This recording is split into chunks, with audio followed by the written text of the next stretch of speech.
teman-teman, di part 3 ini atau video ini kita akan mencoba membuat jurnal penyesuaian dan worksheet. Kita akan memulai dalam jurnal penyesuaian terlebih dahulu. Jurnal penyesuaian berfungsi untuk menyesuaikan semua apapun yang terjadi sesuai dengan keadaannya yang sebenarnya.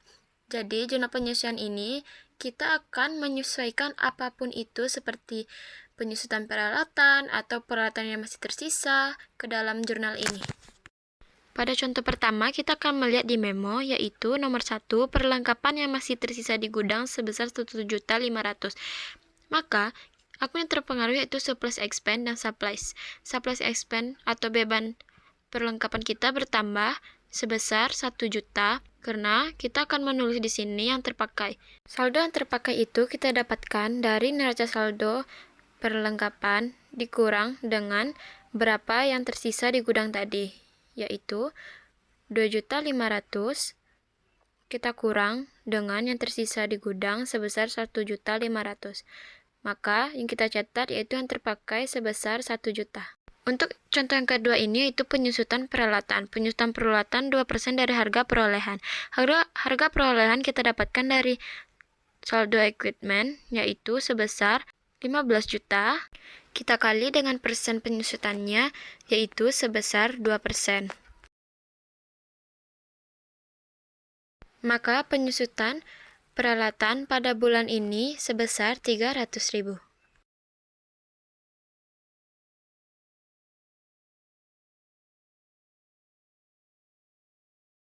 Contoh yang ketiga yaitu beban gajian terhutang senilai 1 juta. Karena itu terhutang, maka beban gaji kita bertambah sebesar 1 juta.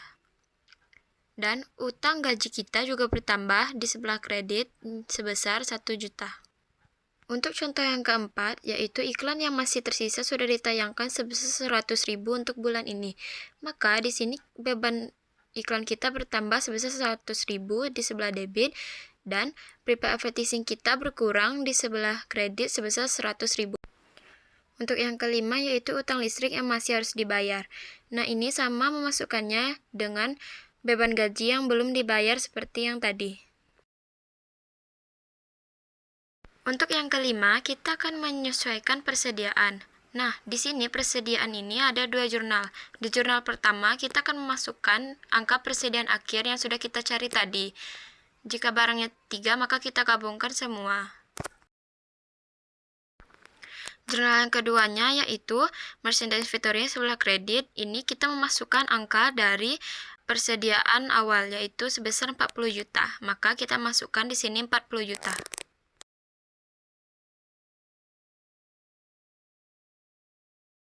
Nah, untuk yang ketujuh ini kita akan menyesuaikan pajak. Nah, di sini dituliskan pajak masuknya lebih besar dari pajak keluarnya, maka ini bisa dikatakan sebagai kelebihan membayar pajak.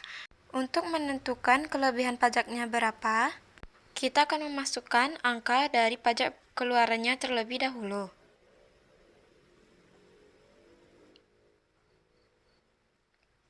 Jika sudah, kita akan memasukkan angka pajak masukannya.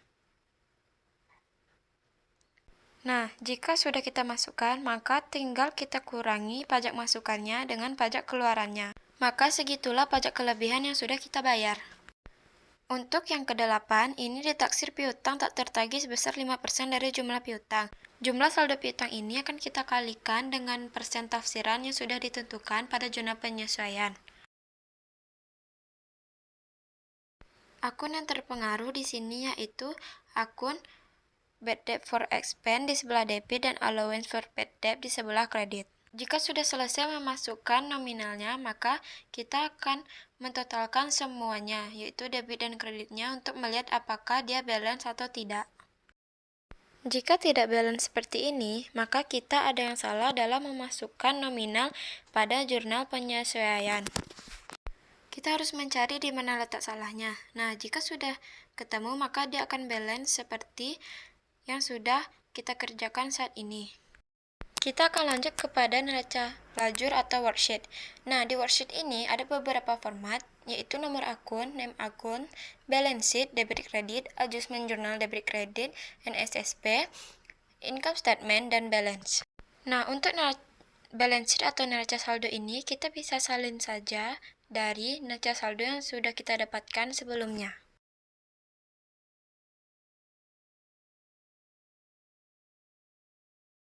Selanjutnya, di format adjustment journal, ini juga kita salin dari jurnal penyesuaian yang tadi telah kita buat. Jika tidak ada akun dari neraca saldo tadi, maka kita akan membuat akun baru pada format yang di bawahnya atau tabel di bawahnya. Nah, di NSSP ini, kita akan melakukan pengoperasian tambah kurang antara balance sheet dan adjustment journal. Jika di balance sheet-nya di saldo normalnya debit, tapi di adjustment journalnya ada kredit, maka itu akan dikurang. Tapi jika sama-sama debit, maka dia akan ditambah. Dan sebaliknya, jika saldo normalnya kredit, tapi di adjustment jurnalnya di debit, maka itu dikurang. Tapi jika dia di adjustment jurnalnya kredit, maka itu sama-sama ditambah.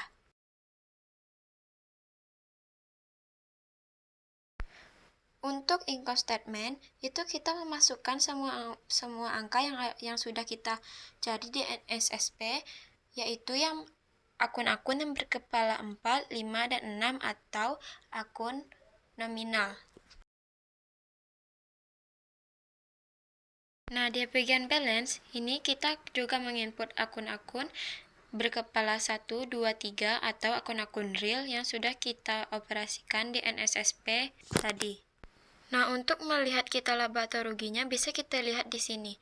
Jika saldo di sebelah kredit income statement lebih kecil dari saldo sebelah debit income statement, maka itu kita bisa menyatakan perusahaan kita itu rugi. Terbalik dengan balance, di balance jika saldo balance-nya di debit itu lebih kecil dari saldo kredit di balance itu, maka itu juga bisa kita katakan rugi. Nah, segitu dulu penjelasan untuk video ini. Sampai jumpa di video berikutnya.